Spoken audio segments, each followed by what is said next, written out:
Pour les besoins de l'adaptation cinématographique, certains détails ont dû être changés. Cependant, l'histoire qui suit est authentique et le déroulement est identique à la réalité.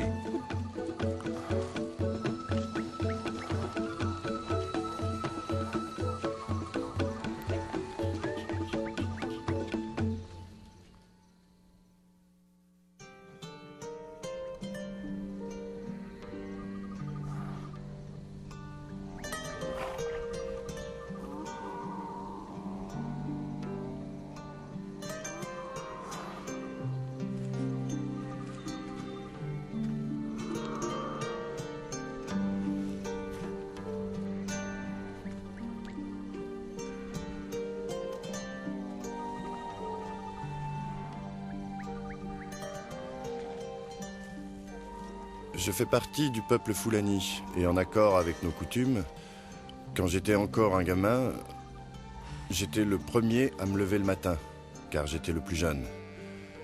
J'allais ramasser du bois, je faisais un feu pour le troupeau, car la fumée éloignait les mouches qui n'arrêtaient pas d'ennuyer les animaux.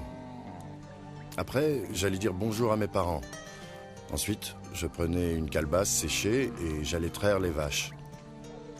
Quand j'avais fini, je devais relâcher les veaux pour qu'ils retrouvent leur mère. Après, j'assemblais le troupeau et je l'emmenais paître. Selon nos coutumes, c'est le devoir d'un fils de faire paître le troupeau. Sinon, ce fils est considéré comme inutile. C'était donc mon devoir.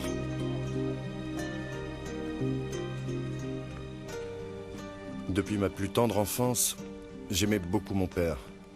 Et tout ce que faisait mon père, je voulais le faire aussi. S'il priait, alors je priais aussi avec lui. Tout au fond de mon cœur, je voulais honorer Dieu et mon père de mon mieux. En grandissant, cette volonté de leur plaire devint plus forte.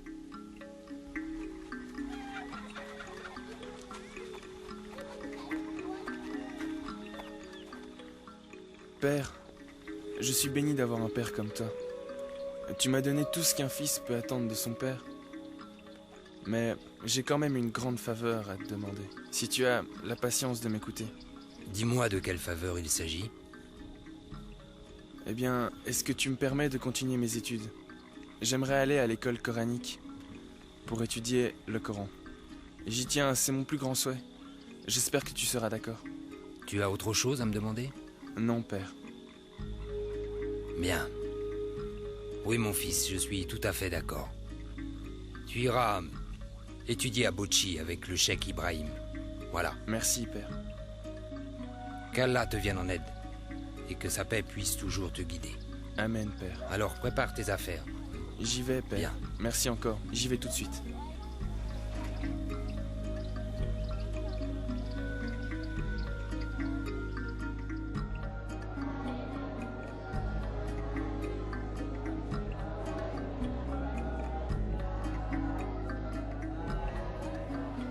J'ai passé 3 ans à Bochi pour étudier le Coran dans la maison du cheikh.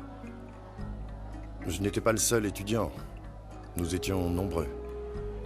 Nous avons appris les principes de base de la religion islamique et ses applications dans la vie quotidienne.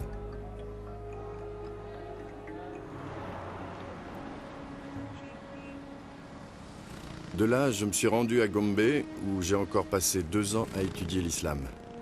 C'est à Gombe que j'ai enfin compris comment on devait interpréter le Coran.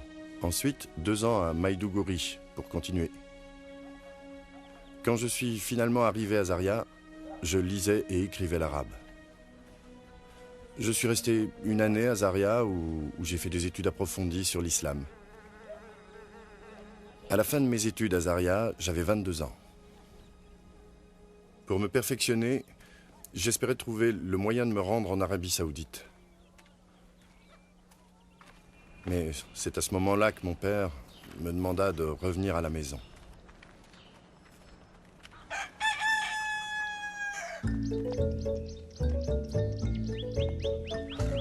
Mon père trouvait que c'était mieux que je reste au village, pendant que nous cherchions les moyens pour m'envoyer étudier en Arabie Saoudite. Et il pensait que je devais me marier avant de partir pour un autre pays. C'est pour cette raison qu'il m'avait rappelé à la maison. Je ne pouvais plus voyager, je devais rester au village. J'y ai passé 1 an. Une année pendant laquelle j'ai retrouvé mon travail de gardien de troupeau.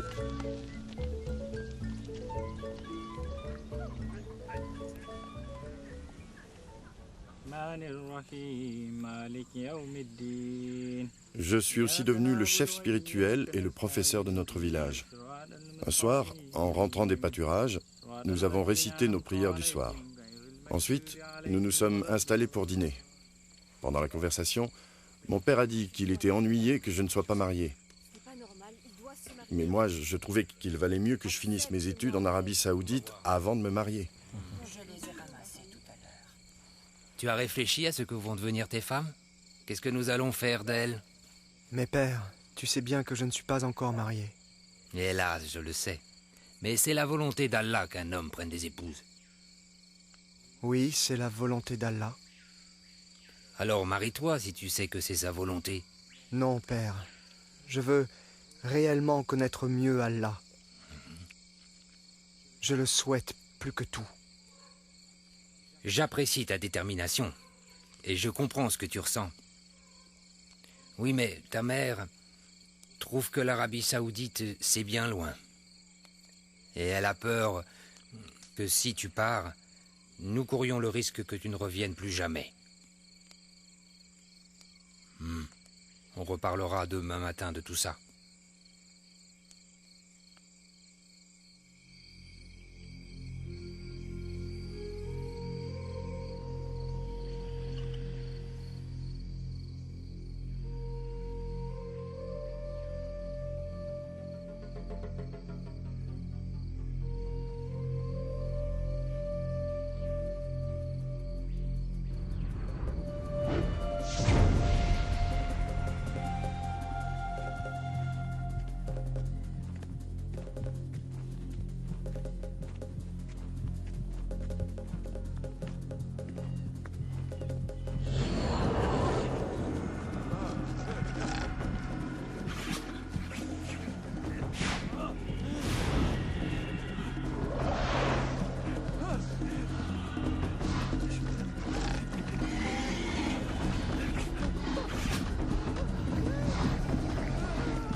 À l'aide! Au secours! Au secours! Oh, oh, oh. Après ce rêve, qui m'avait bouleversé, je ne pouvais plus dormir. Je suis resté assis sans bouger toute la nuit. D'abord, je voulais en parler à mon père, et puis je me suis dit qu'il valait mieux ne pas lui en parler. Ce matin-là, je n'ai rien fait. J'ai pris un peu de repos. Le soir venu, on a récité nos prières, ensuite on a mangé en bavardant comme d'habitude. Et après, toute la famille s'est retirée dans les cases pour dormir. Comme tous les autres, je me suis aussi rendu chez moi. Dès que je me suis endormi, j'ai fait le second rêve immédiatement.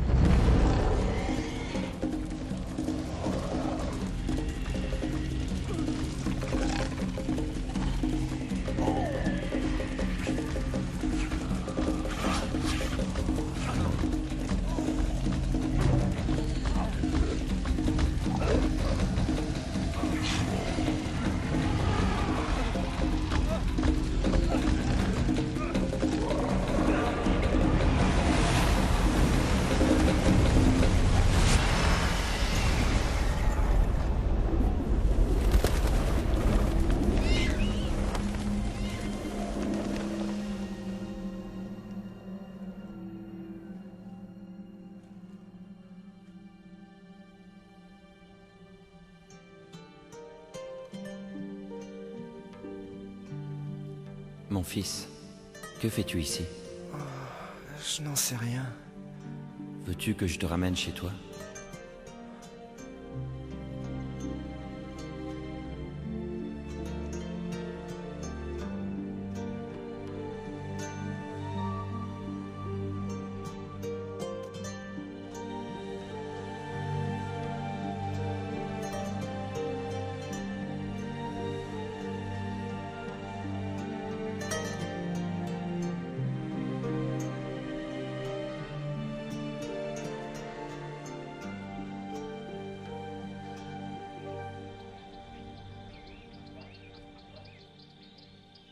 Mon cher fils, je t'aime.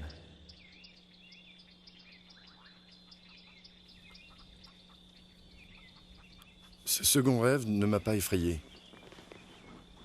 Je n'ai pas transpiré comme pour le premier. Je me suis seulement demandé, qui est cet homme qui veut me sauver? Qui est cet homme qui essaie de m'expliquer des choses? Et immédiatement, je suis sorti de ma case en me disant qu'il fallait que j'en parle à mon père. Je lui ai raconté mon rêve. Sa réaction fut instantanée. On va chez le sorcier. Va te préparer.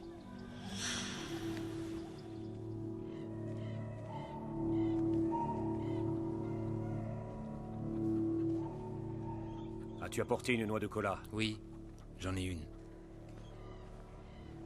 Tiens.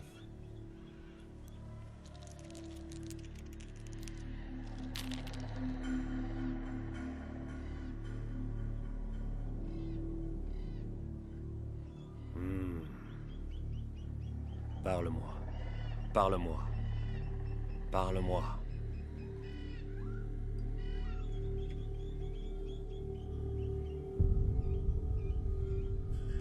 Prends-en un.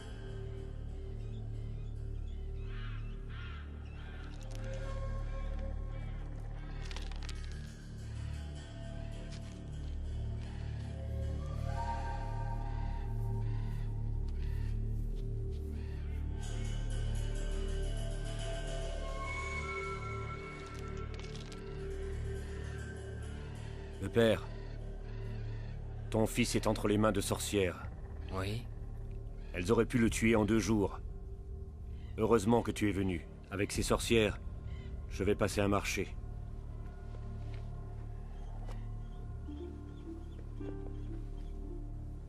Tu vois ceci? Oui. Passe-le sur sa tête, Oui. avant qu'il aille dormir. Bien. Quant à celui-là, il faut le moudre et l'utiliser comme de l'encens le soir dans sa case. Si Dieu le veut, ce rêve disparaîtra et ne reviendra jamais. Ce rêve, il ne le fera plus jamais? Non, il ne reviendra jamais. Jamais. Parfait. C'est fini. Bien. C'est déjà fait? Oui, oui, C'est fait. Merci. ce n'est rien. Je suis très reconnaissant. Au revoir. Merci encore. Yalunda. Yalunda.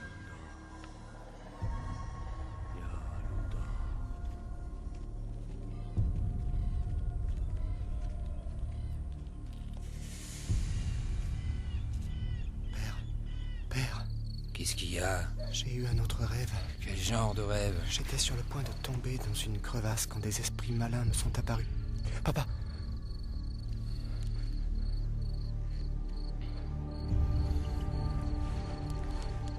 L'un d'entre eux avait des crocs et de longues griffes. Il a dit que si je ne sautais pas dans la crevasse, un lion se trouvant derrière moi me tuerait. À l'instant où j'allais sauter, l'homme en blanc m'est apparu. L'homme en blanc, qui est-ce? Oui, celui qui, dans l'autre rêve, m'a secouru. Qu'a-t-il fait pour toi? Il m'a demandé si je voulais rentrer à la maison. J'ai dit oui, alors il a demandé si je voulais qu'il m'aide. J'ai encore dit oui, alors il a refermé la crevasse d'un simple geste et m'a ramené. Avant de s'en aller, il m'a dit qu'il m'aimait et il a disparu. Et les esprits malins? Quand ils l'ont vu, ils ont disparu. Va te coucher, t'auras plus de mauvais rêves. Papa, j'ai la frousse. Qu'est-ce que tu dis? Tu peux pas avoir peur d'un rêve? C'est pas seulement un rêve, c'est bien plus que ça. Utilise la magie du sorcier et va vite te coucher. Si les rêves reviennent de nouveau, nous pourrons nous rendre à Sokoto demain matin pour voir un autre sorcier. D'accord? Essaie de te reposer.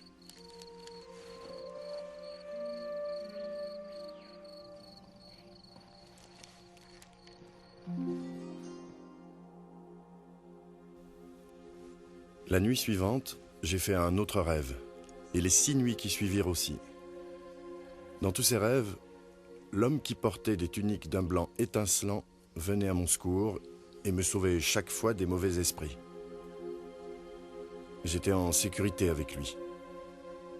Je sentais qu'il me protégeait. À la fin de chacun des rêves, il répétait toujours la même chose, sans varier. « Je t'aime, mon fils. Je t'aime, mon fils. Je t'aime, mon fils, je t'aime. » J'ai commencé alors à comprendre que l'homme qui était dans mes rêves était le prophète qui, dans le Coran, est connu sous le nom de prophète Isa, et que les chrétiens appellent Jésus, le Messie. Après cela, j'ai eu le dernier rêve. En fait, c'était le 7e rêve.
Dis-moi, qu'est-ce que tu lis, mon fils? Un livre que je ne comprends pas. Tu as besoin que je t'aide à le comprendre? Oui, si vous voulez.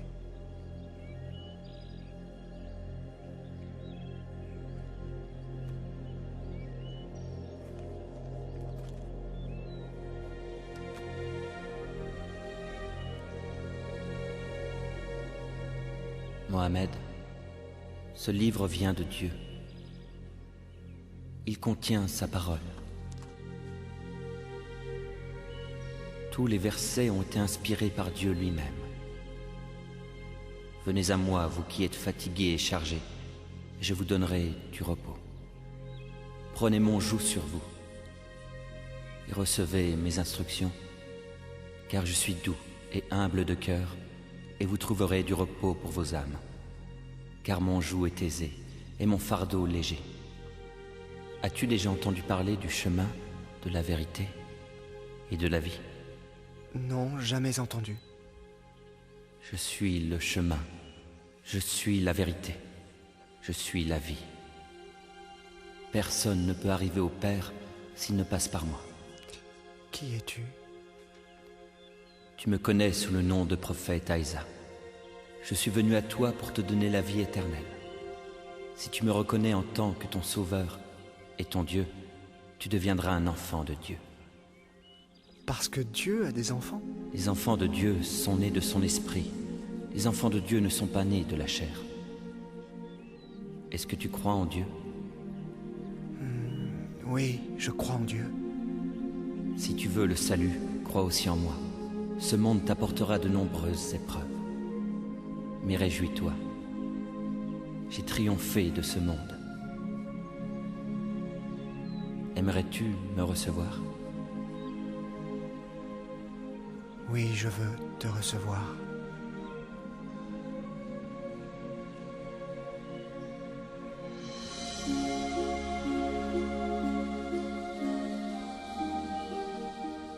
Très tôt ce matin-là, quand je me suis réveillé, j'ai eu l'idée de rendre visite à un chrétien du village voisin qui s'appelait Jonathan.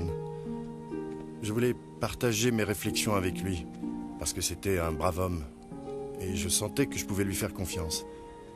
Je lui ai raconté mes rêves. Jonathan a écouté attentivement, puis il a été chercher un prêcheur à Bauchi. Il le connaissait bien parce que ce prêcheur venait dans son village tous les dimanches.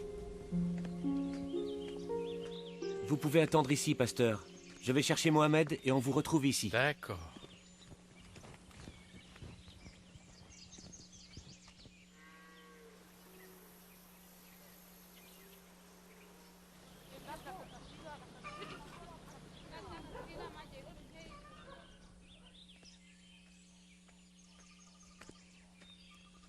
Voilà, Tu es de pasteur. retour? C'est bien.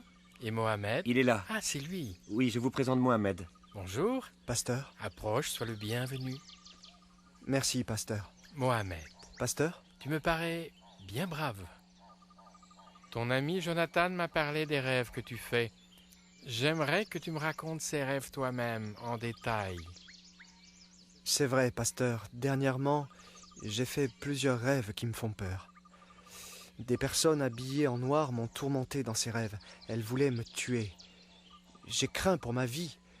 Chaque fois, j'ai été sauvé par un homme vêtu tout en blanc. Il dit que je le connais comme étant Aïsam, mais qu'il est... Le chemin est la vérité et qu'on ne peut pas aller au Père sans lui. Il m'a aussi demandé de le recevoir. J'ai raconté au pasteur tout ce qui s'était passé dans mes rêves. Tu dois le recevoir dans ton cœur, en tant que Dieu et Sauveur. Il a compris tout de suite que je ne pouvais plus me permettre d'attendre et accepter Jésus comme mon Dieu et mon Sauveur. Es-tu prêt à accepter l'invitation qu'il t'a faite pour le recevoir dans ton cœur? Réfléchis, Mohamed.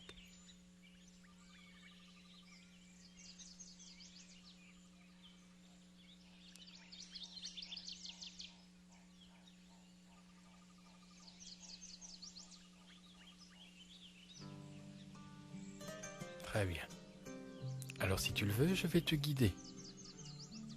Tu verras que Jésus deviendra source de paix en toi. Répète après moi. Moi, Mohamed, Moi, Mohamed, accepte Jésus accepte Jésus comme Dieu et Sauveur. comme Dieu et Il Sauveur. va me montrer... Il m'a fait dire une simple prière et je me suis repenti de mes péchés. Amen. J'ai reçu Jésus et il est devenu mon Sauveur et mon Dieu. Dès que j'ai ouvert les yeux, j'ai ressenti une joie et une paix comme jamais auparavant. J'étais heureux et mon cœur plus léger parce que je n'avais plus peur. Mon angoisse avait disparu. Je n'avais plus que joie et paix au fond de mon cœur. Et j'ai senti l'Esprit de Dieu qui me poussait vers mon père et ma mère pour que je leur révèle que j'avais obtenu la grâce de Dieu dans ma vie. Non, mais je dois rêver. Mon fils est devenu un chrétien. Ah, je ne pourrai jamais l'accepter. Jamais. Mon fils est devenu un infidèle. Je ne resterai pas assis près de lui.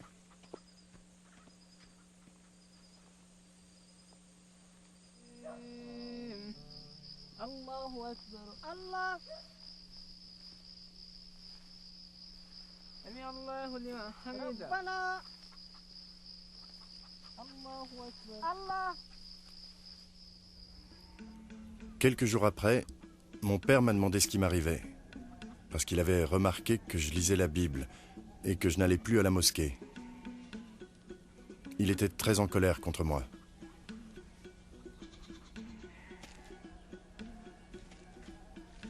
Ce genre de choses n'est jamais arrivé dans notre famille avant aujourd'hui, je te préviens. Je vais faire en sorte que ça ne se reproduise plus. Alors je te donne seulement 2 options. Ou tu renonces à Jésus, ou tu quittes ma maison sans tarder, à tout jamais. Tu es mon père. Tu sais que je t'aime et que j'ai du respect pour toi. Crois-moi, je n'ai pas l'intention de te faire du mal ou te porter préjudice. Il faut cependant que je te dise que je vais continuer dans la voie que je crois juste et que je continuerai à vivre en chrétien jusqu'à ce que Jésus vienne me montrer où aller.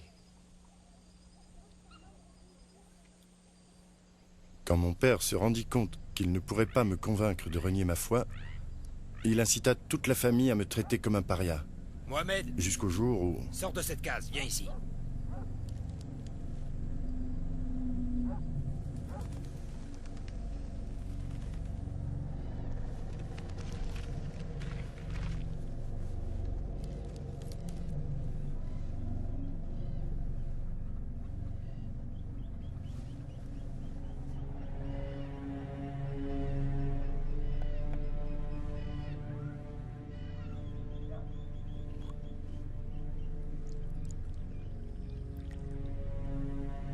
Bois ce liquide. Tu veux vraiment que je boive ce poison? Bois et tais-toi. Est-ce que tu peux m'accorder une faveur? Dis toujours. Je veux prier avant de boire. Non.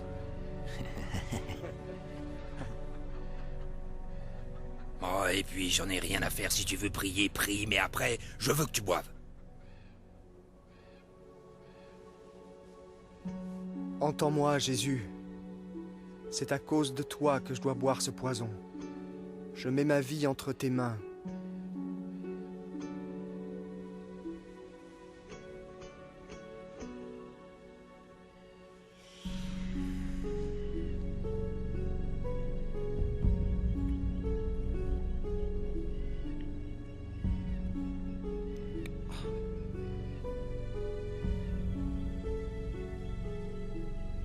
Va t'allonger.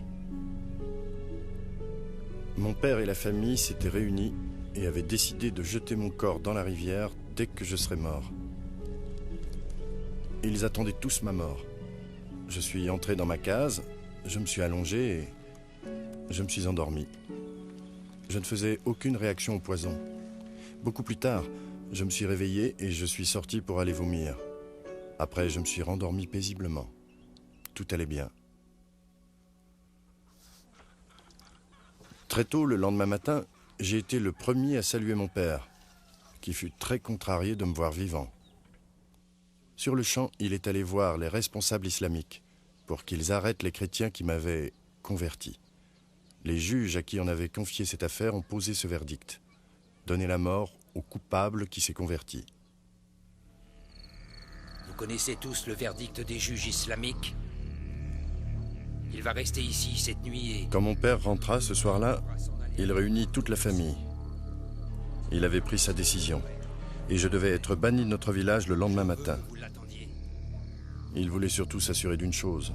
Je veux que vous fassiez tout ce qui est nécessaire pour qu'on en finisse avec lui. Vous m'entendez? Mettez fin à sa vie. Compte sur nous, on va le faire. Va-t'en. Va vivre avec les gens que tu aimes.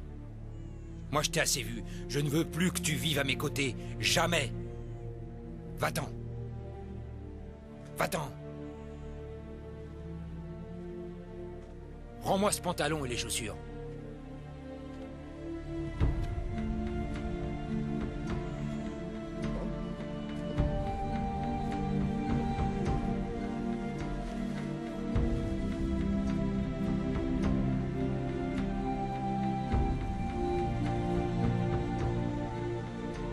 Fiche le camp.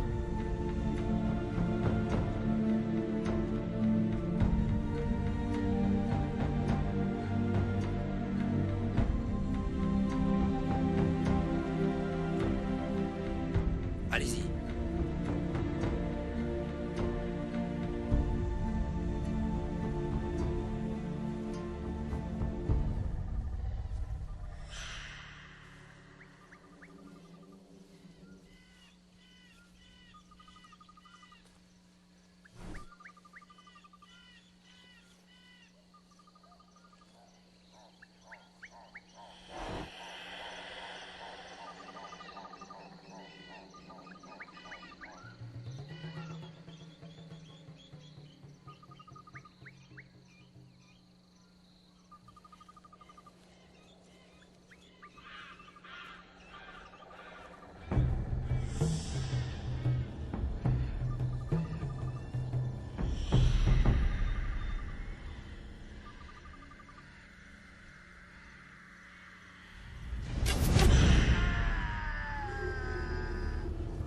Je me suis écroulé au sol en gémissant.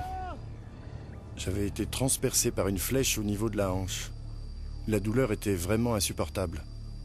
Au point que j'en étais presque inconscient, je ne voyais plus rien. Cependant, mon esprit continuait de fonctionner et me disait qu'il fallait enlever cette flèche. Elle devait être empoisonnée, donc si je l'enlevais pas tout de suite, elle finirait par me tuer.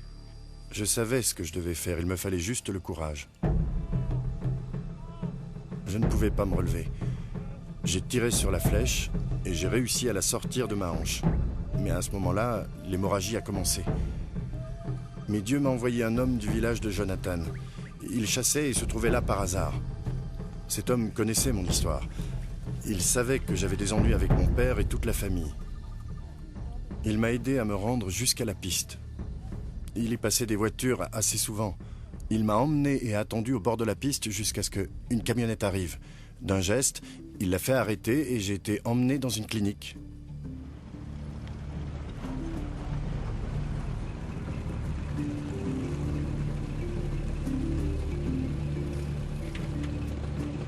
L'arrivée de cette camionnette était providentielle. Encore une fois, Dieu m'avait secouru. La clinique où on m'emmenait avait bonne réputation, mais les soins coûtaient cher. Et ce sont les chrétiens du village de Jonathan qui se sont cotisés pour payer mon intervention chirurgicale. Je suis resté plus d'1 mois en convalescence dans cette clinique. Ensuite, j'ai été accueilli au village de Jonathan où j'ai vécu pendant 18 mois. Mon père a fini par apprendre où je me trouvais. Et il a prévenu la charia. Les juges m'ont condamné à 6 mois de prison.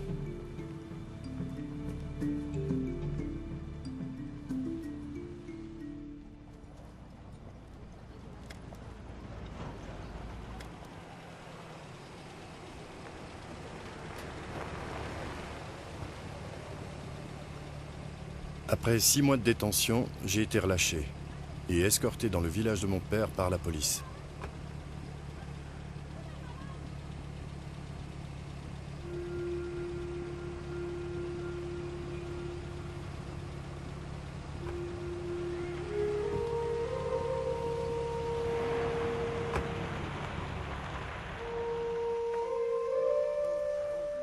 Dès mon retour à la maison, mon père réunit tous nos parents et leur expliqua qu'il fallait que je sois bien traité. Il espérait que s'ils étaient bons et gentils avec moi, j'oublierais que j'étais chrétien. De plus, il me promit 100 vaches et l'argent nécessaire pour avoir 3 femmes si je renonçais à Jésus. Il m'encouragea aussi à oublier le passé. Pendant 7 mois, je me suis de nouveau occupé du troupeau de mon père. Toute la famille croyait que j'étais rentré dans les rangs, que j'étais redevenu un des leurs. Au fond de moi, je me rendais compte que ma foi disparaissait peu à peu. Je compris alors que mon père et ma famille essayaient de me séparer de mon Dieu. Je compris aussi que je ne leur avais jamais ouvert mon cœur. Entre. Bonjour, père. Bonjour. Tu vas bien? Ça va. Assieds-toi là.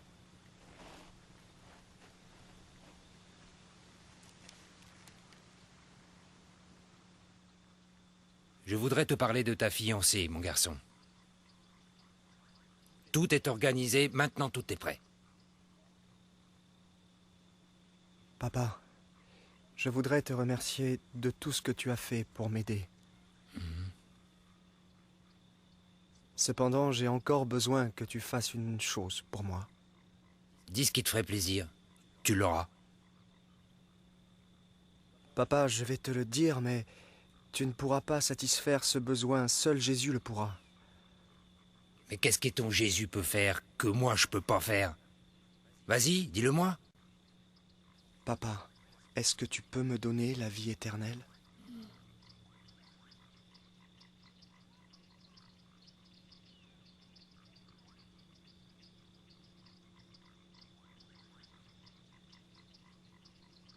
Non. Je peux pas te donner la vie éternelle. Papa, comme tu ne peux pas me donner la vie éternelle, eh bien je reste avec Jésus parce que lui va me la donner.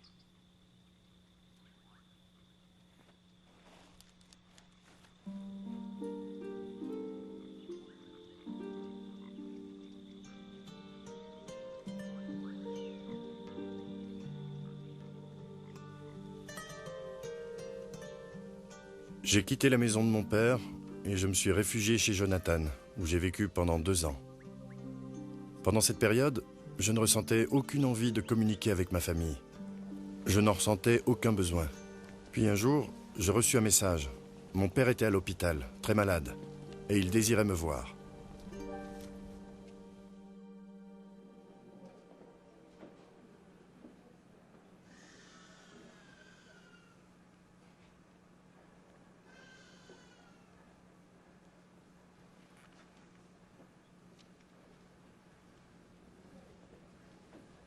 Père. Mon fils. Tu voulais que je vienne te voir? Je te demande pardon, mon fils. Te pardonner, papa? J'ai bien des torts envers toi. Par ignorance, j'ai mal agi. et tu ne m'as pas jugé. Papa, sache que je t'ai pardonné depuis longtemps. Que veux-tu dire, mon fils? Je n'ai jamais demandé que tu me pardonnes. Oui, c'est vrai, mais la Bible nous enseigne le pardon. Tu comprends?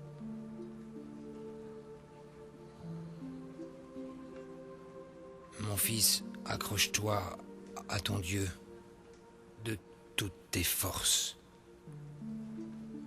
Si tu veux, il peut aussi être le tien, Père. Mon Dieu? Je ne comprends pas.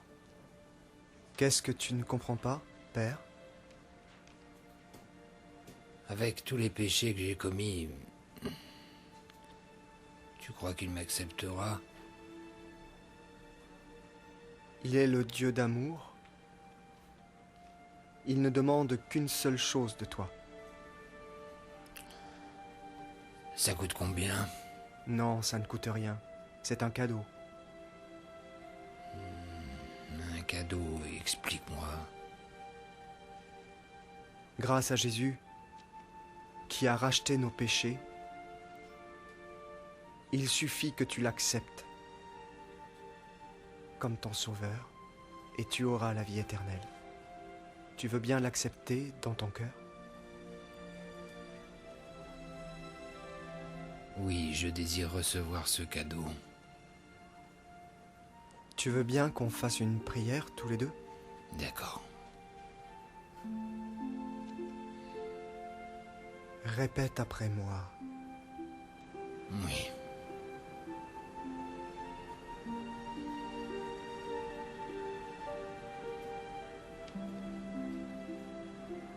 Jésus, je viens devant toi.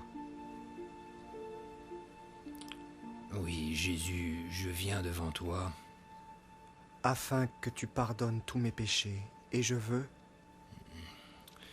Afin que tu pardonnes tous mes péchés, et je veux... Que tu deviennes mon Seigneur et mon Sauveur. Que tu deviennes mon Seigneur et mon Sauveur. Amen. Amen.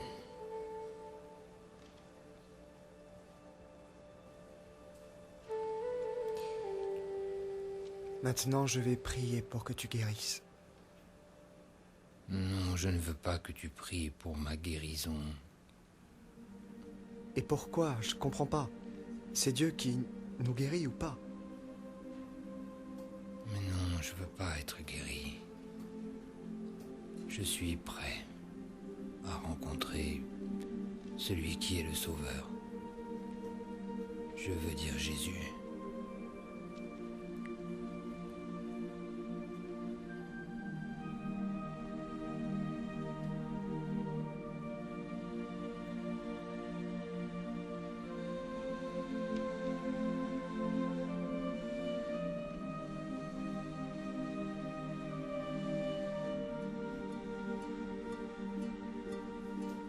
Mon père est mort 3 heures après avoir prié avec moi. Il s'est éteint dans la paix et dans la joie. Parce qu'il savait où il allait et qui il voulait connaître. L'espoir de rencontrer Jésus le fit passer de vie à trépas sans anxiété. Notre réconciliation effaça toutes les douleurs et les peines que nous avions connues. Dieu les fit disparaître. Et toi, mon ami, où en es-tu? Es-tu prêt à recevoir le pardon de tes péchés? Dieu est un Dieu de réconfort et d'espoir, un Dieu fidèle, un Dieu de justice et de vérité. Dieu est le chemin, la vérité et la vie, et c'est par lui que l'on reçoit la vie éternelle. Prépare-toi à le recevoir dans ton cœur. Laisse-le devenir ton Seigneur et ton Sauveur. Es-tu prêt, mon ami, dès aujourd'hui, à te repentir et à le recevoir comme ton Seigneur et Sauveur? Lui, il est prêt et il t'attend. Adresse-toi à lui maintenant. Il prendra soin de tous tes besoins. Il te rendra victorieux dans ta vie.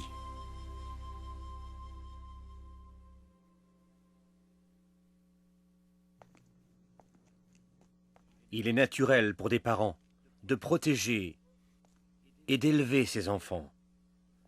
Le père de Mohamed n'était pas une exception, mais Mohamed a franchi une frontière. Et à ce moment-là, Mohamed a mérité la mort aux yeux de son père. Il a eu la possibilité d'adjurer, de se rétracter. Il ne put le faire, sa conscience ne lui permit pas. Il savait au fond de lui que l'expérience qu'il avait eue était bien plus qu'un rêve. Nous avons eu une vision totalement différente quand nous comparons la relation entre Mohamed et son père et la relation entre Jésus et Dieu. Le père de Mohamed n'hésita pas à décréter que son fils devait mourir pour ses péchés. Surtout que selon lui, Mohamed avait commis le péché le plus grave, celui de choisir un autre Dieu, tandis que Dieu le Père avait décrété que Jésus allait mourir pour les péchés de l'humanité. Vous vous demandez peut-être, Jésus avait-il déplu à son Père en quelque façon? Pas du tout. Dans l'évangile de Matthieu chapitre 3, Dieu a parlé de Jésus en ces termes. « Celui-ci est mon Fils bien-aimé, en qui j'ai mis toute mon affection. » En fait, durant son ministère sur terre, Jésus n'a jamais fait quoi que ce soit pour déplaire à son Père. Jamais, c'est certain. Pourquoi son Père alors? Je parle maintenant de Dieu.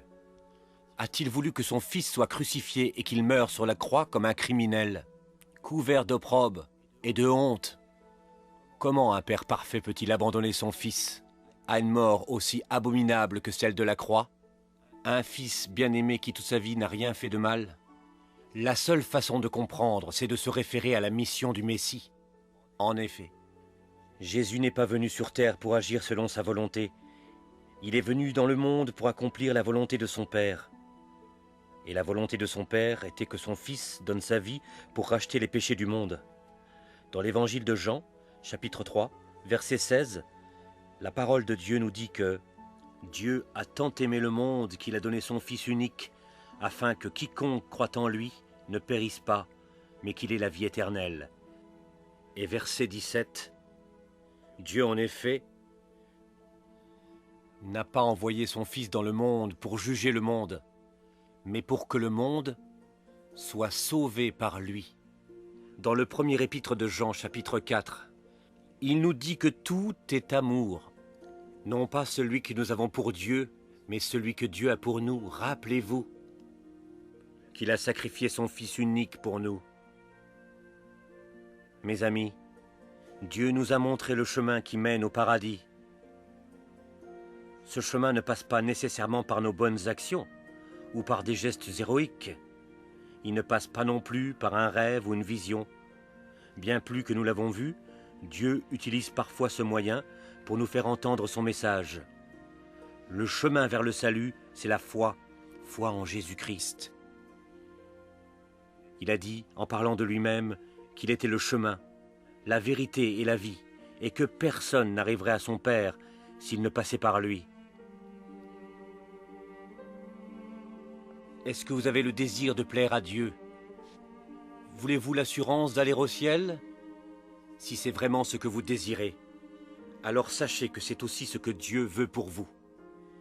Prions Dieu tous ensemble maintenant, afin de demander pardon de nos péchés à Dieu et la vie éternelle. Dieu de bonté et d'amour, je suis un pécheur. Je ne peux pas avoir le salut, sauf si le Seigneur Jésus accepte de venir dans mon cœur et me pardonne mes péchés. Amen. Si vous avez fait cette prière du fond de votre cœur, alors Dieu vous a pardonné tous vos péchés. Soyez donc les bienvenus au sein de la famille de Dieu.